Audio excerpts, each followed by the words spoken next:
Hope you're tied on. It's a Friday afternoon here. It's sunny and chilly, Gulfstream Park West. He's a Floridian now. Ooh, up and around 70 degrees. Good day to bust out the windbreaker here in South Florida. But wherever you are, we hope you're comfortable, and it's so good to have you with us here on this live edition of Gulfstream Park West today. A lot of ground to cover here with Ron Nicoletti and Jason Blewett over the next half hour, give or take. There's just a lot going on, Ronnie, as we head into the second to last weekend here at Gulfstream West. Yeah, lots going on here. We got a lot going on in the betting windows with the Stronach 5 a little later. We got a Rainbow Six carryover. And, of course, just a couple of weeks away from going across town for the championship meet. That's right. 15 days out from that December 1st opening day, the annual Claiming Crown Championship. But 3 weeks out, 22 days to be precise, our second running of the Caribbean Classic, and this is pretty neat. We thought we'd switch it up just a little bit, and thanks to our good friends over at XBTV, mainly Chris and Leslie, who did have to wear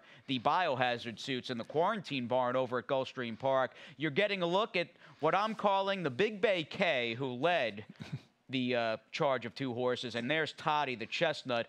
Both these horses bound for the Caribbean Classic or the Caribbean Classic Championship Day. That horse right there is running in the $300,000 feature, the Caribbean Derby, whereas Toddy, who you'll see in a second, is pointing to the Caribbean Speed. Yeah, and it's so interesting. You got to go in there and you got to put on that hazmat suit. You got to wash your shoes when you leave. You got to wash your hands, and it's just a safety precaution. You just make sure, and they're in quarantine for whatever amount of days. From each country has certain rules, and it's a lot of fun. And that hazmat suit, if you're interested, is made out of paper, but you sort of look like an astronaut. Yeah, it looked like we were about to shoot them. I guess we're not that far from Cape Canaveral, just a few hours, give or take.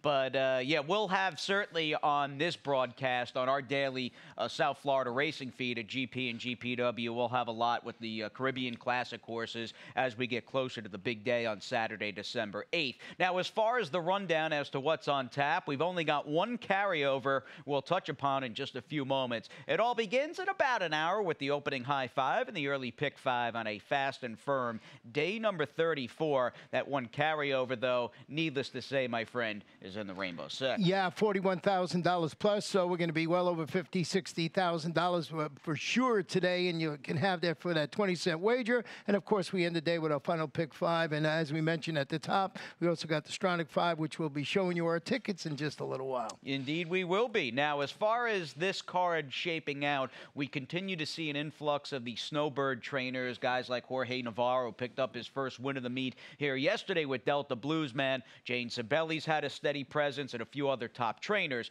I'm hoping, though, that a South Florida, year-round South Florida stalwart and trainer Antonio Sano can get my single home in the opening leg of Friday's early pick five. I know Tangible was 82-1 last time out. That horse ran unbelievably well against a very good field. Yeah, he's the logical choice in here, and you just wish you had him last time at 82-1, even if he finished second in that race. Yep. So certainly a good single in there. I use Valmy now and Dr. DJ, but that's the horse I have on top. If you wanted to use some others in the first and maybe put in multiple tickets, I could see, despite the fact she's 0 for 13, potentially singling the 5 all-in girl in Friday's second race for trainer Steve Caceres. Third race, my friend, I'm 3 deep. That's only a 6-horse field. There is a lot going on there. I really like that race on the dirt for the fillies. Yeah, I went with Leah's Story and Gabrielle Elizabeth. I would almost put that one on top, and then Doritza, who I like saying that name, so I put her on my ticket. No, but that's a very tough race right there. New claim from the rail and a drop down in the number 3 Porter Street. I'm 1-3 in the fourth race. Ronnie's got a different idea. You're mid-pack. Yeah, I went with Dave Hoyt. That's my long shot this afternoon. Only 6-1 on the board, but I really like this horse's race coming in from Louisiana Downs, and he's always been a favorite of mine just because I always remember his name, and I went back and I got a good stat to show you on that horse. Chauvinist, the 5, and 7 Gems, the 7, both have speed. They look like they might just be the 2 best horses in the 5th. I hope they don't hook up, because that could potentially happen where they hook up and tax themselves on the point and set it up for somebody else. But Chauvinist looks pretty solid, and what can you say? 7 Gems, and you will see his last race. He ran too good to lose in that one. Yeah, he was really impressive in there. And I split those two with Ercolano, who I thought might close behind that speed you were talking about. Now, that first race will start out on the turf, which is always appreciated, especially when it's a higher level turf race. And in this case, we've got some 2-year-olds in this $35,000 $10,000 optional claimer. And you can watch Romero Mirage, who has steadily progressed and is hands down, especially with Raylu Gutierrez leaving for Maryland, and he's now riding up at the Big A.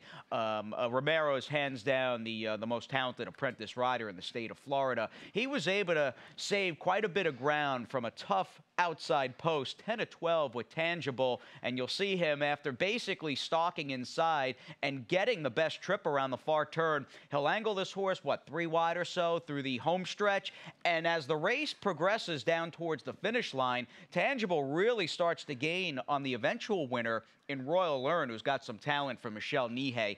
I like this effort. He shouldn't have been 82 to 1, and I like the race he's coming out of. Yeah, that was a 75 optional claimer, but you got a couple other horses in this race, one being Dr. DJ that also comes out of that race. So it's a lateral move. He ran exceptionally well. I had to put him on top of my ticket, but you just keep looking back at that 82 to 1 last time out, and you wish you had part of it.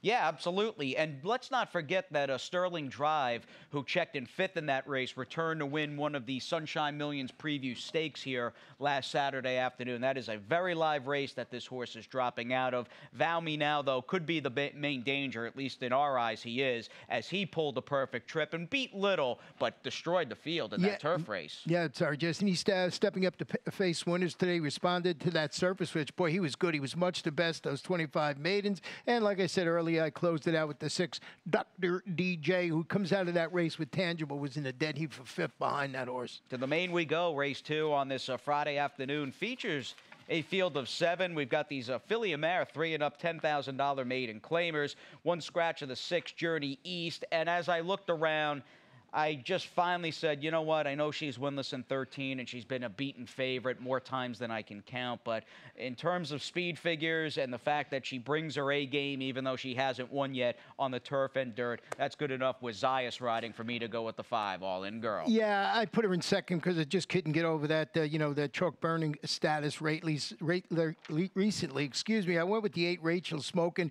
who's dropping a 10 level on the dirt after ending a campaign while she was in the George Weaver bond with a 5th place finish, but it was behind a pair of next out winners, and that was a $40,000 turf sprint at Belmont during September. Sean Duffy is the new trainer. He's got Miguel Vasquez at the top. I just thought this was an interesting proposition. All in girl for all the reasons you mentioned, and I got the number 7 Magic Maker in 3rd, who was got wiped last time out by Kaylee's Girl, who's also in this race, was finished 3rd and was placed 2nd. Right, very slow race those fillies are coming out of. I still feel as though the 5, all-in girl, is the one to beat there for Trader Steve Caceres, who we'll see in action a bit later with 7 Gems, the aforementioned 7 Gems in Friday's 5th. But we move on to a multi-layered and I'd say very nuanced handicapping puzzle in Friday's 3rd, which is a mid-level $30,000 to $25,000 3 and up filly and mare claimer. And I say it's multi-layered because you've got Doritza, who's done some good things off the claim for Jane Sibeli. Top connections here at the meet with the Speed Horse and Edgar Zayas and Kathleen O'Connell with the Deuce Fashion Break. Jorge Navarro in the mix with the 4, Aaliyah's Story. And let's not forget the 5, Gabrielle Elizabeth, who's just been perfect here so far for Oscar Gonzalez. Yeah, I mean, she's going to take the lion's share of the betting action after using her speed to notch impressive back-to-back sprint victories, including that 4-length plus score here at this level and distance last time out. But I did flip-flop our 2 horses here, and I did go with Aaliyah's Story, who broke her maiden here last October, which I like. Returns after ending her campaign up north. She dueled for the lead. She weakened to finish 5th. It was 25 optional claimers at Laurel. Let's check Jorge Navarro. This got to be changed a little bit because he had a shipper come in yesterday, and when domestic shippers into Gulfstream Park, 31 to 60 days on the dirt, 11 for 31, 35%, 61% in the money, and still somehow a positive return investment. And I just thought everybody bet Jorge Navarro when he came in. Gabrielle Elizabeth is the one to beat, and then Doritza, of course, she just hangs around, and she can certainly grab a share of this. She's going to need some hitting, though, and she's going to need a track at the very least that is more, say, on the even side than it has been the last couple of days. We saw a very speedy track Sunday. We were dark Monday and Tuesday. Wednesday was about as speedy and inside tilted as I can remember in recent memory here on this circuit. And even yesterday, it seemed like speed was the way to go. I wasn't totally convinced till I watched a couple of races towards the end of the day on the main track we're talking about, because they were coming from the clouds on the turf. Right. And I'm in agreement with you. I think there might have been a little bit of a bias yesterday, but it's always good to know. But you know what? Speed is always good in South Florida. That's the way these horses are trained to run. It is. And Doritza, unfortunately, doesn't have much of it. She's going to need some things to go her way off the claim for Jane Sibeli. As we, as far as going on our way, take a little time out here on GPW Today. Back with a lot more after this.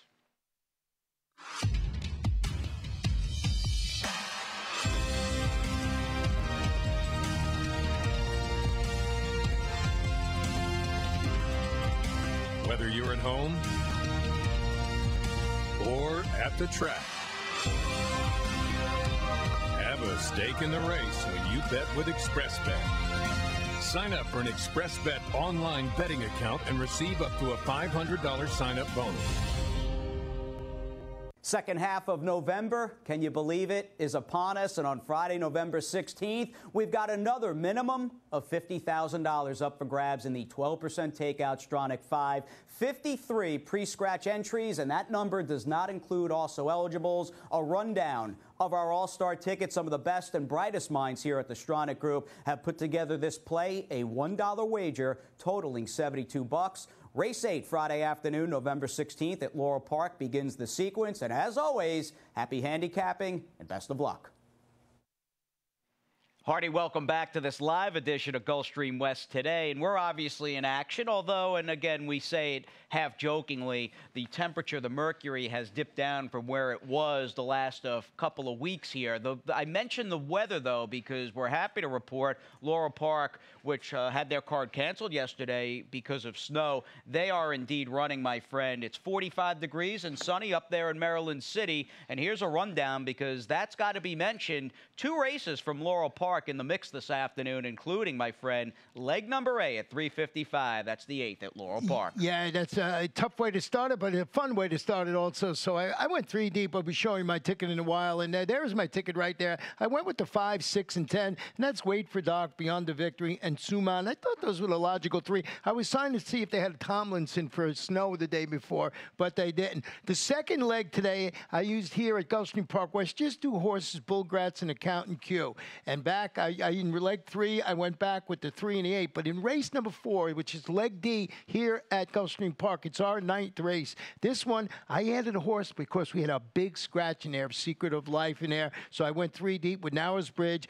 Bright Side of the Road, and then I added the number 12, One Slick Fact, second start for Kathleen O'Connell with Edgar Zayas, and 2 deep in California. I'm hitting one of these races at Golden Gate one of these days. I hope so. It's been so tough, hasn't it? Yeah. And the Golden Gate Fields races, I mean, they have been just stacked. They have not been 5 or 6 horse fields, to say the least. And you can take a little look at my Stronach 5 ticket that clocks in at $36. I am going to single Bull Gratz. You mentioned that horse as one of 2, Ronnie, that you used on your ticket in this afternoon's 8th race at GPW. It's the speed, it's the drop, it's the rail, it's the single for me.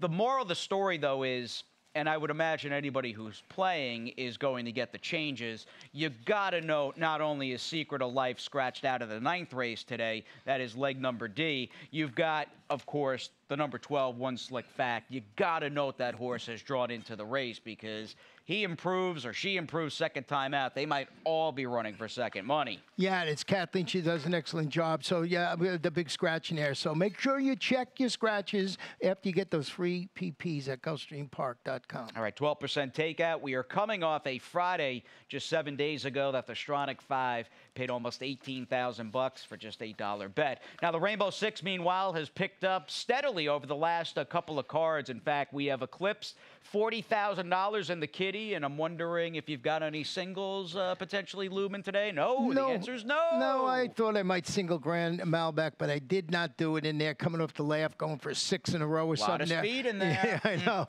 So I went in the first leg. I mentioned I really like Dave Hoyt today. I like this horse's return, albeit it was at the 8 level. It but from Louisiana Downs. But I got a nice stat I'm going to show you when we talked about that race in a couple of moments. Grand Malbec sort of do it. And as we mentioned just now with our Stronach 5 tickets, big scratch in the last race of the one Secret of Life, who was my best bet. So I ended up going with the 2, 6, and 12, the 3 horses I used on my Stronach 5 ticket. Yeah, Wesley Ward does have a shipper in Narrows Bridge coming in, and you've got Paco riding the 6, Bright Side of the Road for trainer Larry Bates, as that horse dips in for $20,000. So this 4th race, and speaking of scratches, I think Secret of Life in the 9th race is the biggest affection on the card today. But I did lose my top pick in the 4th race. Did you like Mission Driven as well for I had Navarro? him second. I had him second behind my long shot, as I said, but he was the one to beat on paper. Definitely. For sure. Now, he's out. You're probably looking at a shorter price, needless to say, on, say, 3 or 4 horses that they're going to bet. What do you like about the 5 Dave Hoyt, who you nearly got the money with last time out? Exactly. He's stepping up to competition. He returned locally, and he came within a neck of defeat in those 8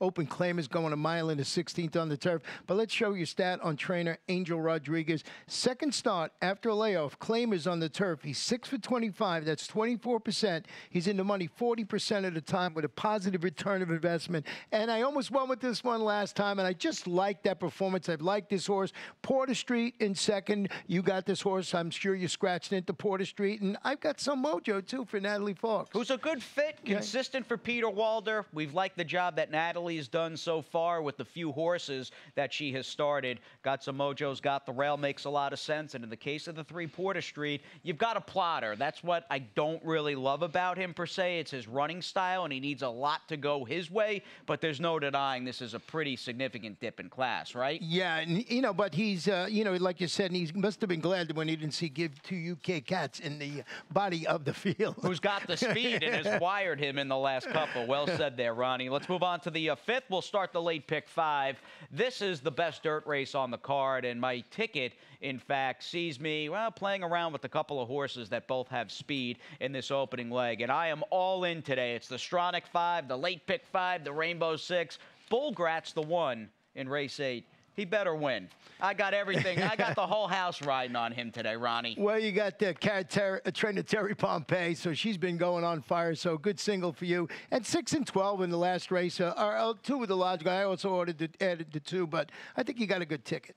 Grand Malbec, one of the stars, if not the box office star, heading into the action in the 7th. That's the feature. Excellent field of turf sprinters. How much pace is there? It looks like Grand Malbec, who's really live, and I'm a fan of his, he's going to have to be running hard and running and gunning every step of the way. 3 good trainers that I have in the 6, 1, 4, and 7, and we start things out with the 5 and 7, who both have speed, but the 7, fittingly 7 Gems, does have the advantage of breaking outside the 5 Chauvinus, and here's an effort, sealed track, and a track that was probably, when you look at the video, perhaps on the muddier side of good. So you won't get that moisture today, but man, this was about as good an effort as you will find. He just did not want to slow down at all. And I give Blue Harbor, who's out in the middle of the track with the black cap, all the credit in the world, because 7 Gems never quit fighting, never quit running, and Blue Harbor somehow was able to get his nose on the wire first. In a photo, even watching the replay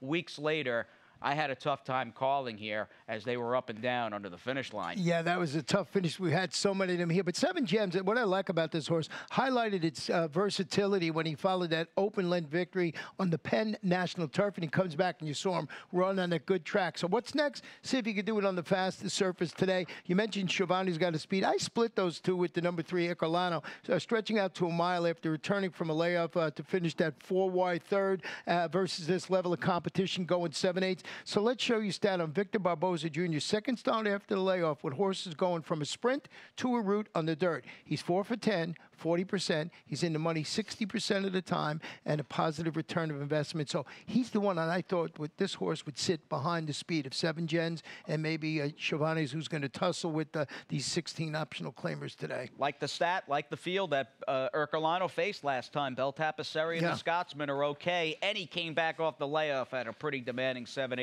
Good crew on the dirt there. Moving on to race number 6, we are back down to a field of 7 with these 2-year-old fillies as we jumpstart that late pick 4 on the main track. One of the speeds who I thought had a little bit of a chance here in the number 3, Hot Fudge Honey, has scratched out, and I'm just going to take a flyer here. Second time out, barn here of Eddie Plisa, Nick Juarez off a 2-win Thursday, the 4 flying my way, who of the ones that have run again just doesn't have all that much to beat. Yeah, I had to go back and look to see who it was, but I could understand. I could understand taking it. So I did go with the number 7 Begin, who's dropping to this 25 level after making that 4-wide bid, finished a distant 4, but that was state-bred competition. I respect the connections of Armando de la Cerda, Prentice Romero Mirage atop this daughter of the Factum. In second, we both have the one Shimmy Shake, a daughter of Shaking It Up, debuting for Kathleen. I got a big stat on Kathleen over the years. 2-year-old, first-time starters, maiden claimers on the dirt.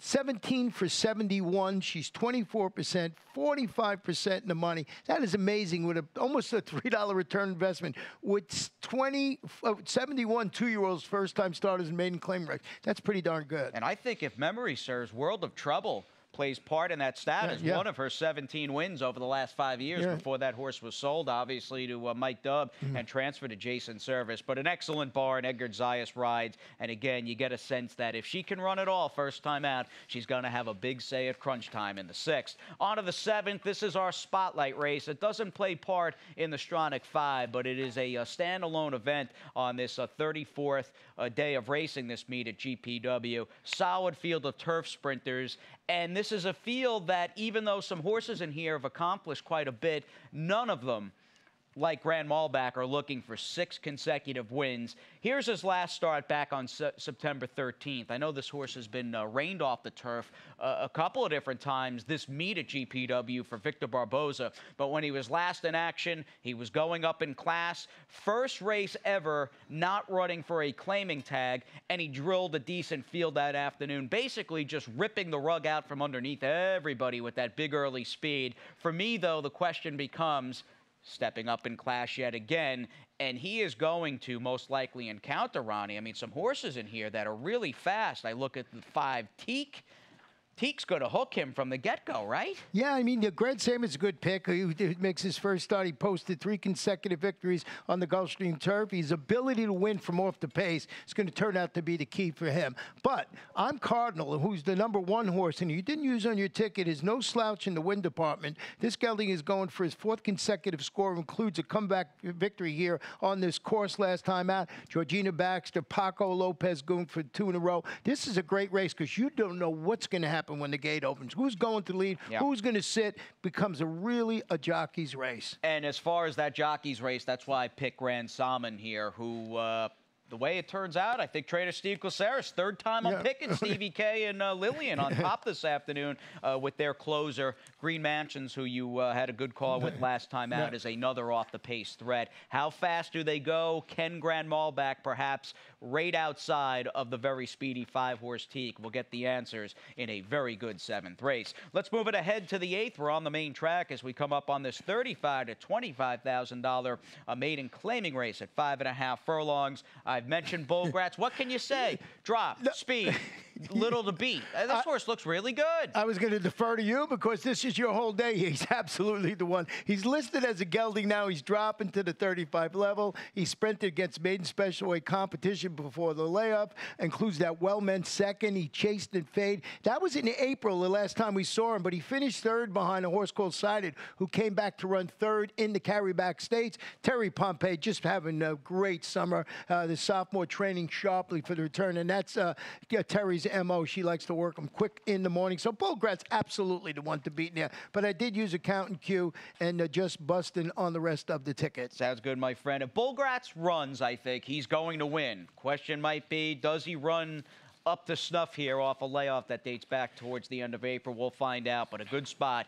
If he's ready to roll, he should beat that field at a short price in the 8th. One more for you, race number 9.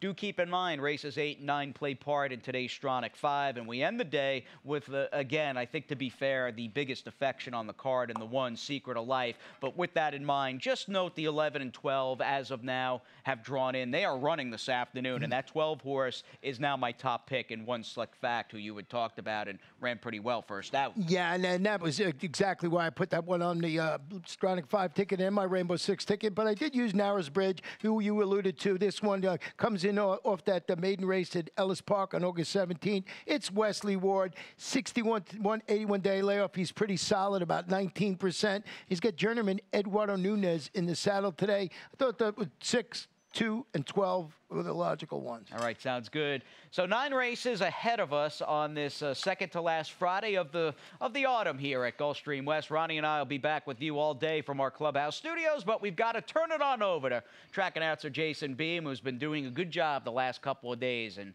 good old JB, I'll have those scratches and changes for you in just a few moments. One of the world's most anticipated thoroughbred racing events of the year returns. The 3rd annual Pegasus World Cup Invitational at Gulfstream Park in South Florida. Drawing competition from around the world with a $16 million purse split between 2 Grade 1 races. On the dirt and on the turf. Experience the incredible fashion, spectacular world-class service and entertainment, and the unrivaled adrenaline of the Pegasus World Cup Invitational. Saturday, January 26th at Gulfstream Park. Get your tickets now at PegasusWorldCup.com.